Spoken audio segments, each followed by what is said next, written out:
So greetings, everyone, and I want to thank you for joining us for the last formal session of the day, not forgetting the social event that starts at 5:30.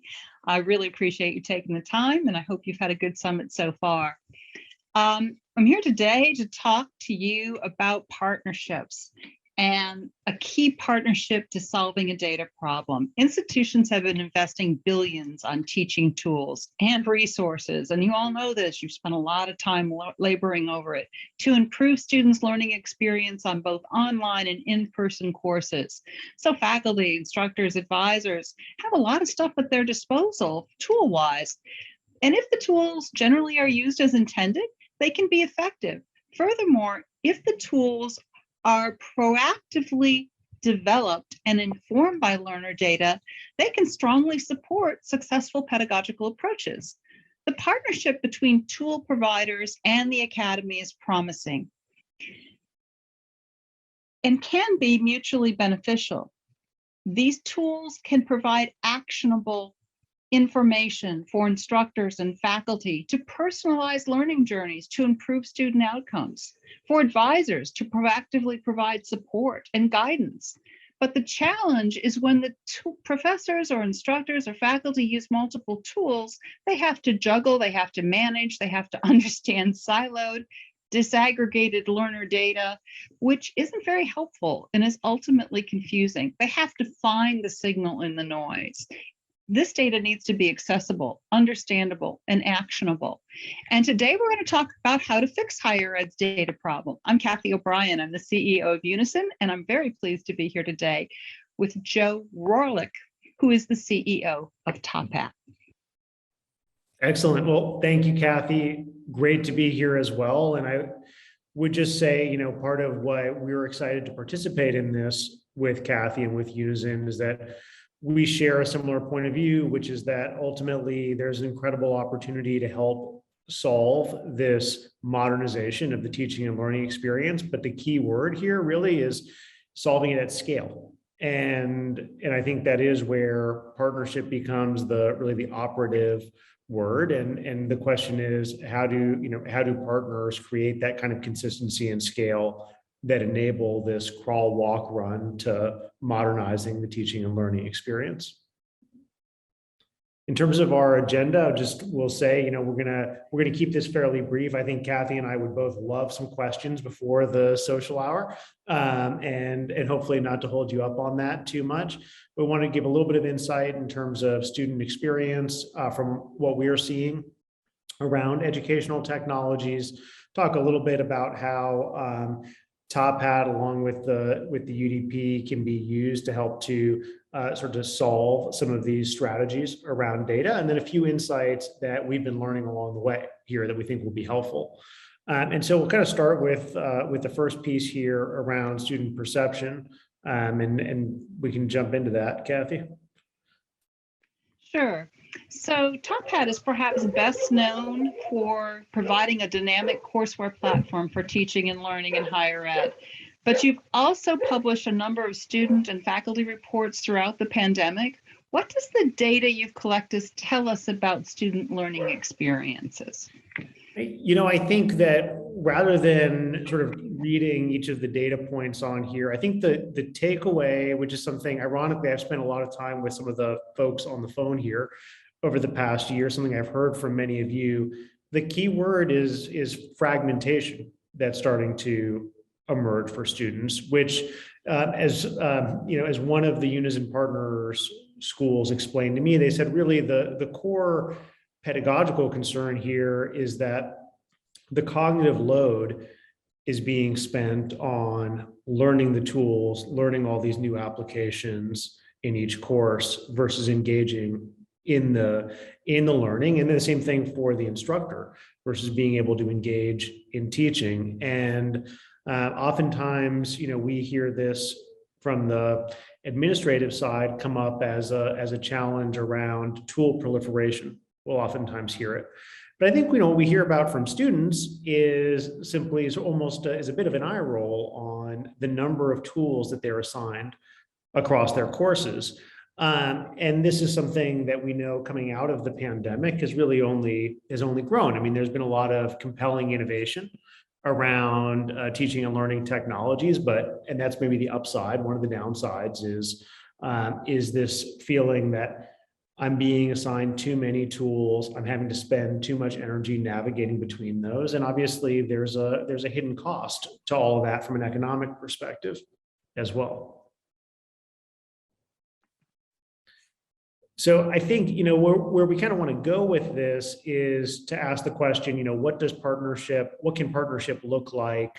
And partnership is, I think, is between Unizin and the institutions, between third parties, and I'm going to bring the Top Hat perspective to this, to really work together to create more consistency and ultimately to unlock the power of data. And I think, just to maybe offer my own perspective on this, the reason why we think the data question and this consistency of the user experience are really married together is because ultimately, to get great value from data, what we need is normalization, and what we need is, kind of our standard measures in order to be able to achieve that. And so I don't know, Cathy, if there's anything you would want to add to that, but I think that's really the tee up for where we're going to go in this talk. I really couldn't agree more. And I know that part of that journey needs to involve a partnership between consortiums like Unizin or platforms like Unison's Unizin data platform and TopHat, or vendors who are vested in making sure there's a real partner there. It needs to be a cooperative partnership. I was told when I became CEO of Unison that TopHat was one of our absolutely best partners, and it is totally true. And I remember the first time I brought up, just kind of as a sidebar to your team, that we'd be interested in co-sponsoring research, and lo and behold, we are today. Just to get that partnership between the academy and the learning tool provider in place, focused on what we're all focused on, and that is student success. So last year, we cooperated on working towards that goal in the Unison data platform. And suddenly now instructors do have at their disposal a comprehensive data set capable of pointing them to better educational interventions for each student. Bart Purcell, who's now the Unison CTO, previously of Penn State and been involved with Unison for a long time, explained to us that the data integration project gives professors a better, more complete picture of student journey so they can conduct timely and targeted outreach. I think that's perfect. That's right on point. The data needs to be turned into information, and it needs to be turned into information that faculty can use. We have the data. In fact, we've got too much data. We need more information, and we achieve that through a collaborative partnership. Yeah, that's right. And I think I'll talk through sort of an example that I'm excited about, but I think at the core here, really the way that I view Unizin and their capabilities is that, what we all need to do is to be able to assemble a more comprehensive view of the student and of their performance. And that comprehensive means not from a single source of data, but the ability to pull together that view from multiple key sources. And I think the reality is, TopHat we see an important sort of channel of engagement for the student, but it's not the whole picture. And so I look at I look at the logo on the screen here in structure. Well, if that's the learning management system, that forms obviously a very, very important foundation of the data that we want to understand when it comes to student performance. And if I think about something like TopHat, and I believe over time there's many, many learning technologies that that can come together to go help build this view. What we offer is the next layer here, which is so what are those early indicators around engagement? What does participation look like in class over the first few weeks? And the screenshot on here is from a project that's been underway at Penn State for some time, using the Unison data platform, which really starts to aggregate this data around student performance and engagement, and integrate things like benchmarking to help us get a signal from the noise here on where frankly, where do we want to build a workflow? Where do we want to intervene? Where do we want to go create action? And ultimately, I think what's important here is that, we've all drowned under data at times, but it is how do we come up with simple and applicable use cases here? So this one is really about student engagement and performance. And you can imagine that being used from a counseling perspective. You can imagine that being used from a teaching and learning perspective. And again, my view is we sort of have to cross this chasm from fragmentation and multiple independent sources of data into a consolidated view. And that's what I've been really excited when I spent time with the team at Penn State, seeing this in action, and and understanding more of Cathy's vision for Unizin, where I think we can partner effectively together. Thank you. So I think about this as three key takeaways from the Unizin and Top Hat partnership, three things that we've learned. First and foremost, institutions or Unizin consortiums must design data infrastructure and strategies, keeping in mind what they want to do with it. It's the old saying, if you don't know where you're going, you're probably not going to get there.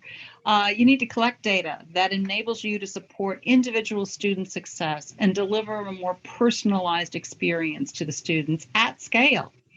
And you need to transform and make that data accessible as useful information that can be understood.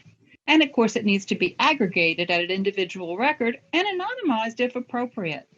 The second learning is that our vendor partners really need to focus on producing high quality data that conforms to standards so that it is reusable, it is easier to access and consume. And it must be data that's designed to solve a problem. And it helps to partner on what are the problems and what types of data do you need to collect proactively. So partner vendors have to, and hopefully in conjunction with institutions and or organizations like Unizin, think about generating data with the end user in mind and ensuring the data is comprehensive, correct, and complete. They have to keep evolving. This is a rinse and repeat systemic cycle.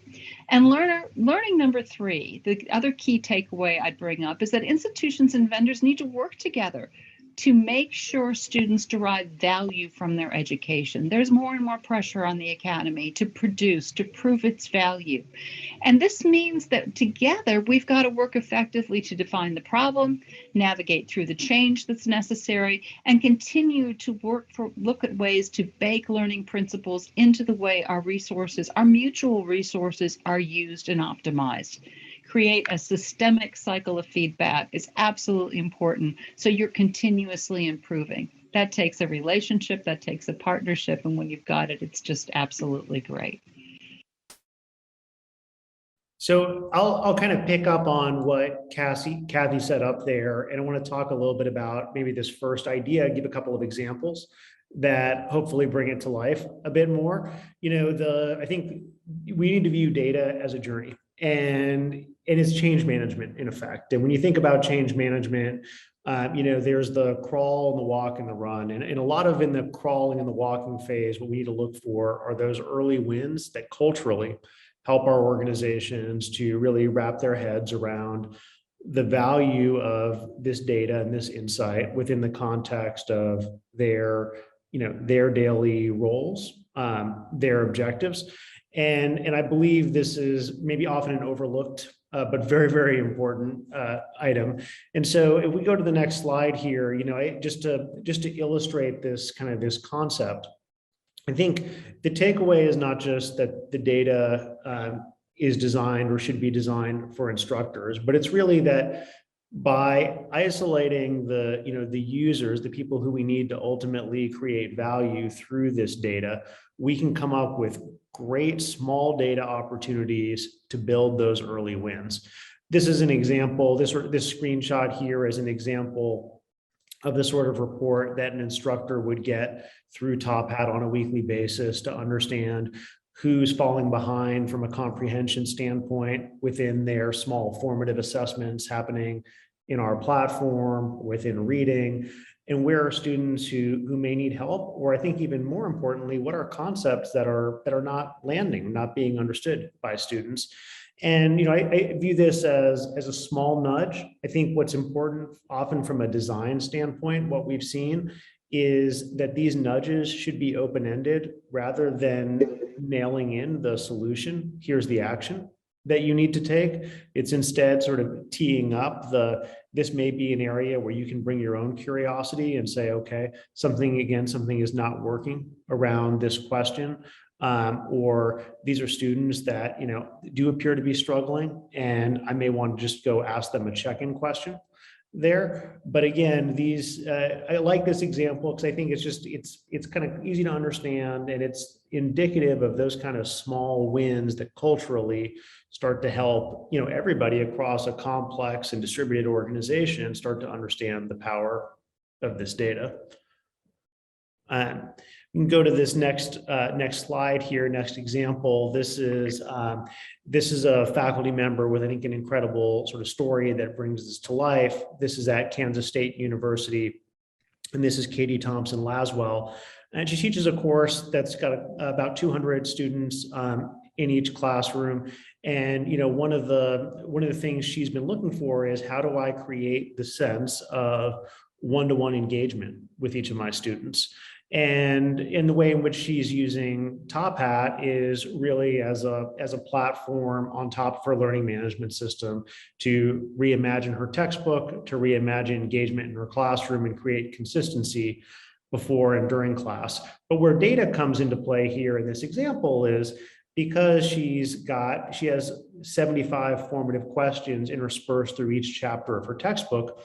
Reading goes from being a passive activity to an active one. And what the data that she gets back is this understanding of, where do I want to begin the lecture each week? It turns out actually nobody understood that part of the reading, or nobody made it into this part of the reading. And so it really this insight starts to transform the way she spends her time in the classroom, from simply reciting the lecture to engaging in a discussion based on the pre-work that has happened and based on the gaps in understanding that she's identified there. And so again, I think it's a nice example of this kind of small data, small insight served up. The question I would frankly ask all of us, and I ask my team all the time, is, this is a great example. And it's one that we should be excited about. But the issue again, or the challenge, is, how do we go accomplish this at scale, which is not about simply, one professor leaning in, investing the time to understand how to do this, but how do we serve up these sort of insights at a greater scale that help faculty members along this journey? And to me, that's frankly why I'm here at TopHat, and what I think is really an important endeavor that we're on. So I just want to focus just a little bit more on what it takes to find the right vendor partner. How do you source that vendor partner? And how do you get a partner that's really focused on producing high quality data that's designed to solve real world problems? In fact, systemically designed to solve real world problems. Well, the first point I'm going to make goes without saying, but it still bears repeating. You've got to make sure you've vetted the security and the privacy practices, and those need to be at the forefront of your decision making as you're selecting a vendor partner. Make sure they have the highest compliance. Make sure the PII is treated with sensitivity and integrity. Once you've done that, it becomes a bit more nuanced in that you're looking for what is a good partner. And in some ways, this would be true of any partner, right? You want somebody who's going to pedal along with you. So you're looking for alignment on your values and your objectives, someone who's going the same direction you are, who has the same values, and when do you want to get there, and where are we going to be there by tonight? Will they come with you? Will they work with you as you adjust, as you stop for water, as you veer off the trail? In addition to their product, how can they help you maximize your investment, and how can you help them? It needs to be a two-way street. And you're looking for their ability and their willingness to work with you, not for you. And so try to think about not just what they can do for you, but what you can do together. And what is their direction as a company? And are you headed in that same direction from a value standpoint, from a strategic standpoint? Will they involve you actively in building their products, improving their products for the end users, for the folks that are going to use it? And what's their track record on responding to reasoned feedback? What's their response time? What's their thought process? Do they involve their customers, if you will? And I don't even particularly like the word customers. I would say, do they involve their partners in thinking about how they will use analytics in the future, and thinking about the direction of their product, and thinking about the pedagogy as it relates to the utilization of their product, or vice versa. You're also looking for transparency in providing that data. Are they hoarding the data? Are they going to charge you back to get your own data? Or are you looking at a shared agreement as to sharing how that data is used? And to do that, you're both going to need visibility on that data. And when I think about this, I go back to Unison's 5 learning principles. And again, they seem very obvious. Principle 1 is do no harm. But the fact is, to do no harm, you need to proactively plan to do good. It's not just enough to glance at it and say, that's how it's going to work. Don't focus just on deficit models. Don't focus just on underperforming students. Look at what you can learn from that in order to empower and enable those students. Keep in mind, certainly all learners are not the same. And as many of you know, I'm an ex-teacher myself. I would say no learner is the same as another learner. And then this idea that we put them into, colorized buckets is ridiculous. The second thing I would say, and this is Unison's second learning analytics guiding principle, is that you need to respect the dignity of the learners. So they are not defined in any manner, way, shape, or form by their digital data. I'm a big believer in Dewey. Dewey said learning is life, and life is a lot broader than the classroom, and certainly the classroom is a lot broader than digital tools. Excuse me. You need to make sure that learners have a voice in how their learner data is used, how it is collected, and that they understand that decision making. You need to socialize that process. And remember too, on Unison's learning analytics guiding principles, we don't tell our member institutions how to do these things. Every institution has its own data governance. Every institution has its own data stewardship. Every institution has its own data privacy officer, but we want them to keep these 5 things in mind. So moving on to number 3, of course, you need to respect the privacy of the folks whose data that you're gathering. You need to be thoughtful about that. You need to be contextually appropriate in the way you use that data. If you're going to use personally identified data, then you really need to think about privacy and make sure whenever possible that learning analytic data should be anonymized or de-identified and certainly aggregated. Moving on to the 4th Unison guideline for using learner data for learner analytics, be transparent to relevant stakeholders. They should have a clear understanding how it's collected, used, analyzed, shared, reported. The teaching and learning community are also members of this group, and they should also understand the purposes of collecting the data and modeling the data and any hypothesis creation. And that goes back to having a vendor partner that's sharing the data with you, and you're sharing your insights with that vendor partner.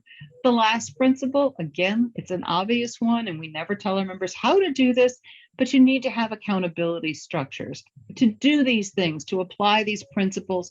Unison, its member institutions, and learning analytics practitioners have an ethical obligation to ensure accountability regarding learning analytics initiatives. The integrity of the data, the suitability of the methods leveraged for decisions and actions must be routinely and rigorously evaluated. Analyses should recognize and mitigate bias to minimize any adverse impacts on individual students or groups of students. It's important to use this data ethically, equitably, and of course, effectively. Get the right monitoring in place to ensure the appropriate balance between improving learning outcomes and all the ethical considerations that go into that. And so as I think about going forward and I think about that team, the third part about sourcing a vendor partner is making sure they have a track record, they are proven, get proof of their effectiveness. And if they're not willing to share their data in order to review that effectiveness, that's a warning sign. Student needs and industry trends are going to evolve very, very quickly. They always do in technology. So get recent references, talk to their customers, talk to their end users, talk to the institutions they partner with, and get a sense if it's a real relationship. Is it a partnership? Is it more than a transaction? All of that said, if it's not helpful to know how a vendor supported institutions pre-pandemic, you certainly want to know how they're supporting them today in this latter stage, we all hope, of a pandemic and the massive digital transformation that we've all undergone. Totally agree with what Cathy is saying there. And I want to just build on it a little bit here in this kind of last category, last area. And the umbrella for this really is that we talk about partnership in this context here. My view is that ultimately the payoff on the partnership has to be in driving additional value, additional belief in the ROI of the education for the student.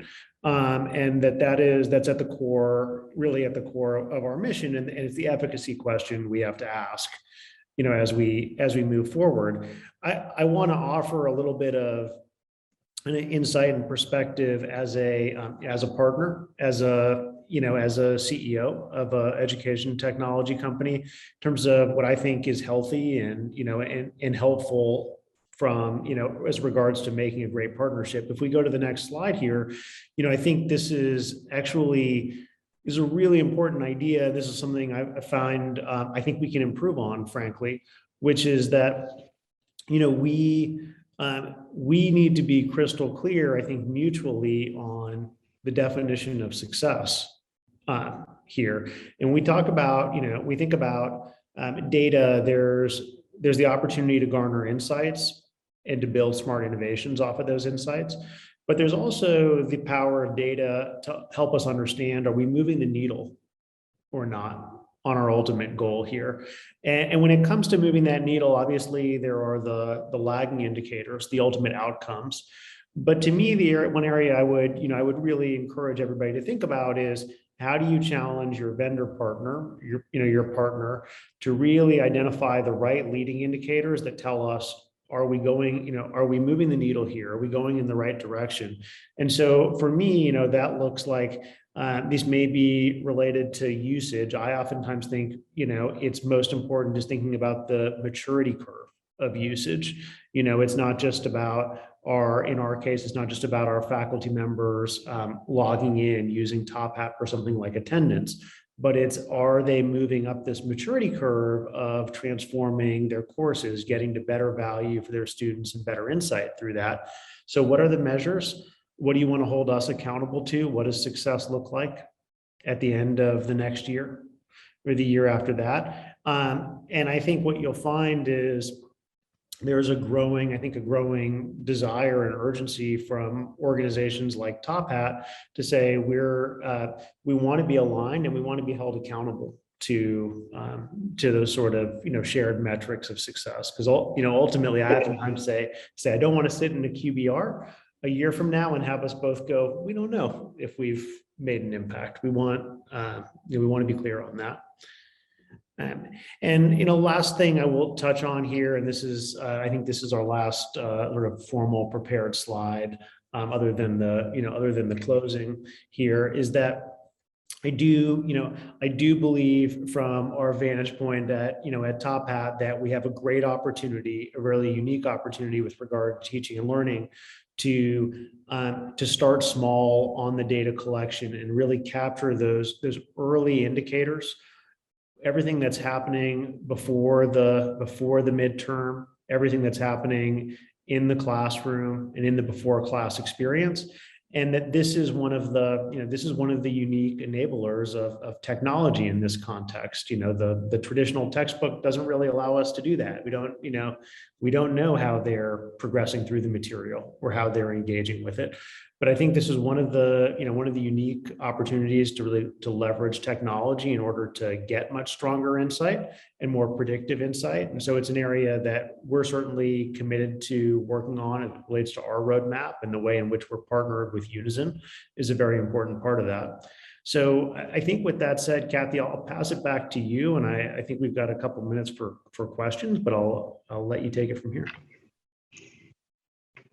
So from a question standpoint, I urge you to put them in the chat, and Brad will, I think Brad will come on board here and tell us a little bit about those questions. While he's doing that, I just want to say how optimistic I am, in that it's been an incredibly challenging time for higher ed. It's been a very exciting time to be part of Unison for me. But I think there's a new opportunity in the change muscles that we've also worked so hard to develop, to accept new tools, to accept new technologies, and to learn from the immense amount of data that has been collected. So I look forward to your questions. I'll turn my video on. There are no questions in the chat right now. So I would encourage anyone and everyone, we've got 15 minutes. Unmute yourself, turn your video on, let's talk.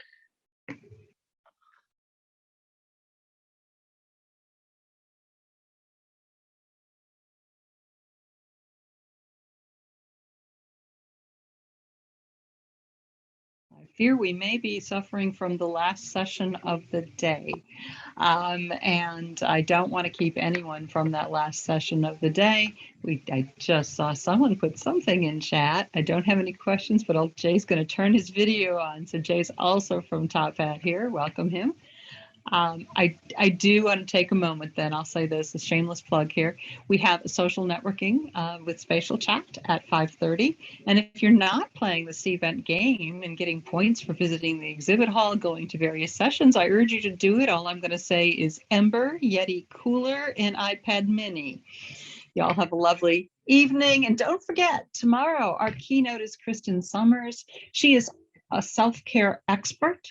And one of the things we really wanted to do was give everybody a chance to take good care of themselves. We've all been through some stressful times. And although I'm optimistic, I also recognize that if you're not a whole person and you're not taking care of yourself, you're not going to be able to give it 100%. So please join us for our keynote tomorrow. Join us in social networking this evening. And everybody have a lovely evening. Take care. Thank you, Cathy. Thank you.